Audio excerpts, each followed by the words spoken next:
ایک دو سوالات ہیں، ان پر آپ احباب غور فرمائیں۔ پہلے تو وطروں کے حوالہ سے ہی ایک سوال احباب نے کیا ہے کہ جب ہم رکوع سے پہلے دعائے وطر پڑھتے ہیں تو اس وقت ہاتھ اٹھانے چاہیے یا نہیں؟ تو جس طرح آپ نے آمین نہیں کہنی، اسی طرح ہاتھ بھی نہیں اٹھانے۔ جس طرح ہاتھ بندھے ہوئے ہیں اسی طرح ہی دعا پڑھنی ہے۔ رسول اللہ صلی اللہ علیہ وسلم سے ہاتھ اٹھانا ثابت نہیں ہے، اس لیے جو قنوت وطر کی دعا ہے، قنوت نازلہ جو ہے، اس میں ہاتھ بھی اٹھائے جائیں گے، رکوع کے بعد ہوگی، اور اس میں امام دعائیں کرے گا اور مقتدی آمین کہے گا۔ یہ رکوع سے پہلے ہے، ہاتھ اٹھائے بغیر ہے، اور آمین کہنے کی بجائے آپ نے مقتدیوں نے بھی دعا ہی پڑھنی ہے۔ دوسرا سوال ہے بعض احباب کا کہ احادیث میں یہ آتا ہے کہ رمضان المبارک کے مہینے میں شیطان جکڑ دیا جاتا ہے، تو ہم دیکھتے ہیں زنا، قتل، جھوٹ، دھوکہ، فریب، یہ معاملات سارے چلتے ہیں، اور ایک اللہ تبارک و تعالیٰ نے قرآن حکیم میں فرمایا کہ شیطان کو قیامت کے دن تک مہلت دی ہوئی ہے۔ تو اگر ایک مہینہ اس کو جکڑ دیا جاتا ہے تو پھر مہلت کا کیا مطلب ہے؟ تو کیا آیا یہ حدیث رسول اللہ صلی اللہ علیہ وسلم کی ہے؟ اگر ہے تو اس کا مفہوم کیا ہے؟ پہلی بات آپ یہ سمجھیں کہ یہ روایت صحیح ہے۔ رسول اللہ صلی اللہ علیہ وسلم نے فرمایا اذا کان اول لیلۃ من شہر رمضان صفدت الشیاطین ومرضت الجن، جب رمضان المبارک کی پہلی رات ہوتی ہے تو اللہ تبارک و تعالی طلوع چاند کے ساتھ سرکش جن اور شیاطین ان کو جکڑ دیتا ہے۔ اب یہاں پر لفظ شیاطین استعمال ہوا ہے، تو آپ شیاطین کی کئی قسمیں ہیں، ان میں بنیادی بڑی تین قسمیں ہیں۔ نمبر ایک ہے ان سب کا سرغنہ، جس کو ابلیس کہتے ہیں۔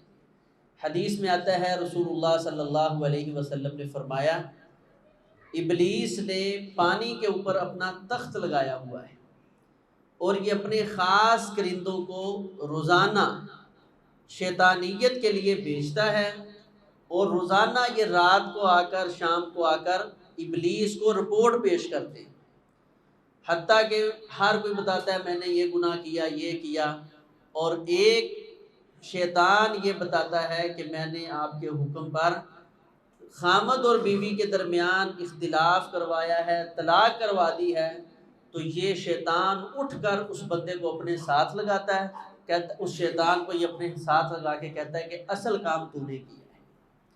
تو ایک ہے ابلیس اور ایک ہے اس کے چیلے شیاطین، جن کے بارے میں رسول اللہ صلی اللہ علیہ وسلم نے فرمایا کہ جب اذان مغرب ہو تو اپنے گھر کے دروازوں کو بسم اللہ پڑھ کے بند کرو، اور اپنے بچوں کو چند لمحات کے لیے 15-20 منٹ کے لیے گھر سے باہر نہ نکلنے دو۔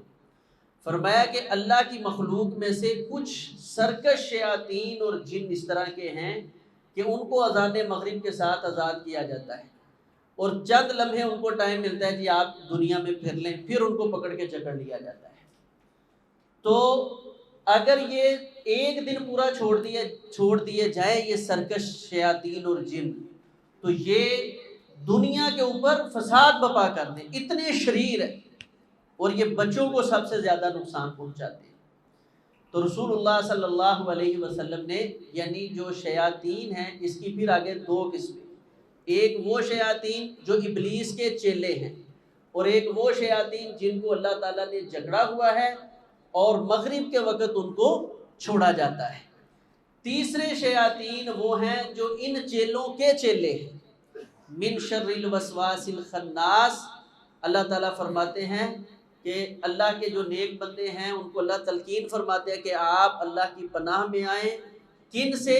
من شر الوسواس الخناس، جو خناس ہیں ان کے وسواس سے، الذی یوسوس فی صدور الناس، جو لوگوں کے دلوں میں کھٹکے پیدا کرتے ہیں۔ اور یہ جو شیاطین ہیں یہ من الجنت والناس، یہ جنوں میں بھی ہیں اور انسانوں میں بھی ہیں، یہ جنوں کے اندر بھی پائے جاتے ہیں، تو ان کو ہم کہیں گے خناس۔ پہلی قسم ہے ابلیس، دوسری قسم ہے شیاطین اور ان کے ساتھ سرکش جن، اور تیسری قسم ہے خناس کی۔ تو رمضان المبارک کے مہینے میں یہ جو درمیان والی لسٹ ہے سرکش شیاطین اور سرکش جنوں کی، ان کو جکڑ دیا جاتا ہے، ابلیس نہیں جکڑا جاتا۔ اب مہلت ملی ہے صرف ابلیس کو، فانظرنی الی یوم الوقت المعلوم، مجھے وقت معلوم قیامت تک، اللہ تعالیٰ فرماتے ہیں جا قیامت تک تجھے مہلت دی، اور یہ جکڑا نہیں جاتا۔ اس کے کثیر دلائل قرآن و سنت میں موجود ہیں۔ آپ کو پتہ ہے کہ جب اللہ تبارک و تعالیٰ نے میدان بدر میں مسلمانوں کو فتح دی تو سب سے پہلے ایک شخص بھاگا تھا۔ نبی علیہ السلام نے فرمایا صحابہ وہ شخص کون ہے؟ صحابہ فرمانے لگے مکہ کا بہادر جنگجو سراقہ بن مالک، جو بعد میں مسلمان ہو گئے رضی اللہ تعالیٰ، وہ ہے۔ نبی علیہ السلام نے فرمایا نہیں، یہ حقیقت میں ابلیس تھا جو سراقہ کی شکل دھار کے آیا تھا ان کو حوصلہ دینے کے لیے۔ تو غزوہ بدر کس تاریخ کو ہوا ہے جی اسلامی؟ 17 رمضان المبارک کو۔ اگر یہ جھگڑا ہوتا تو میدان بدر میں نہ آتا۔ تو قرآن اور حدیث آپس میں کبھی مخالف نہیں ہوتے، یہ بعض لوگوں کا ذہن ہے کہ مخالف ہو جاتے ہیں، یہ ہماری ذہن جو ہے نا اس میں کمی ہوتی ہے کہ ہم اس معنی کو سمجھ نہیں پاتے۔ تو ابلیس نہیں جکڑا جاتا۔ اسی طرح صحیح البخاری میں ہے حضرت ابو ہریرہ رضی اللہ تعالیٰ عنہ کا مشہور واقعہ کہ شیطان 3 راتیں جو ہیں وہ غلہ چرانے کے لیے آتا رہا، تو فرماتے ہیں اللہ کے رسول صلی اللہ علیہ وسلم نے مجھے نگران مقرر کیا تھا صدقۃ الفطر پر۔ تو یہ رمضان المبارک کی راتیں تھی جو 3 راتیں وہ آتا رہا ہے، اگر جھگڑا ہوا ہوتا تو یہ 3 راتیں نہ آتا۔ تو اس سے ان دلائل سے یہ بات سمجھ آتی ہے جو اللہ نے قرآن میں اس سے وعدہ کیا ہے، اللہ تعالیٰ اپنے وعدے میں سچا ہے اور ابلیس کو جکڑا نہیں جاتا۔ شیاطین جو سرکش ہیں یہ جو مغرب کے وقت چھوڑے جاتے ہیں یا روزانہ کی بنیاد پہ ابلیس سے جو کام لے کر نکلتے ہیں ان کو جکڑ دیا جاتا ہے۔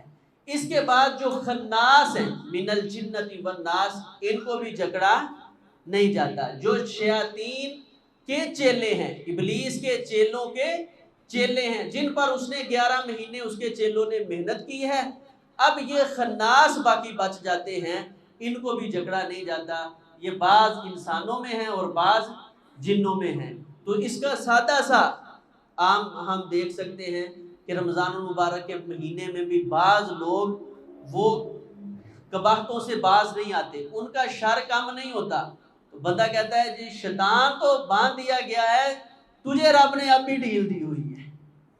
تو یہ اصل میں انسان نہیں ہے، انسانی صورت میں پرلے درجے کا خناس ہے جس کی شرارت رمضان المبارک میں بھی رک نہیں رہی۔ اس کو اپنی اصلاح کرنی چاہیے کہ میں کس لسٹ میں ہوں، میں جو ہے ابلیس کی لسٹ میں جس کو مہلت اللہ نے دی ہے، کسی اسی لسٹ کے اندر میرا بھی نام تو نہیں آ گیا اور میں بھی کہیں ابلیس کے ساتھ کل قیامت کے دن اپنی خباثتوں کی وجہ سے نہ ہو جاؤں۔ اب میرا خیال ہے آپ کو بات انشاءاللہ اچھے طریقے سے سمجھ آ گئی ہوگی۔ شیاطین کی 3 بنیادی قسمیں ہیں، ابلیس، شیاطین اور خناس۔ ابلیس اور خناس یہ نہیں جکڑے جاتے، جو سرکش شیاطین ہیں، سرکش جن ہیں، ان کو جکڑ دیا جاتا ہے۔ اس وجہ سے یہ دیکھیں کہ عام دنوں کے اندر ہم سے نماز میں سستی ہو جاتی ہے، عشاء کی نماز پڑھتے ہیں ہمارے اوپر تھکن بوجھ، کیونکہ وہ پورے زور کے ساتھ اپنی شیطانیاں کر رہے ہیں، تو اللہ نے ان سے ہمیں بچا لیا۔ خناسیت ہمارے اندر اللہ کے فضل سے ہے نہیں، یا ہے تو کم ہے عام کے مقابلہ میں۔ سرکش شیاطین کا زور ہمارے اوپر چل نہیں رہا، اللہ کے فضل سے ہم عبادات کر رہے ہیں اور خیر خواہی، دوسرے کے ساتھ عقیدت، محبت، اصلاح یہ ہمارے اندر آ رہی ہے۔ یہ سبب ہے، اس وجہ سے ہے کہ شیاطین کو جکڑ دیا گیا ہے، اور ابلیس کو قیامت کے دن تک مہلت ہے، اس کو جکڑا نہیں جاتا۔ اللہ خالق کائنات ہمیں اس مسئلہ میں اپنے نفس کی بھی اصلاح کرنے کی کوشش کرنی چاہیے اور توفیق دے کہ ہمارے اندر اگر کوئی خناسیت کے ذرات ہیں اللہ ہمیں وہ نکال کے صحیح معنوں میں انسان اور مسلمان بننے کی توفیق عطا فرمائے۔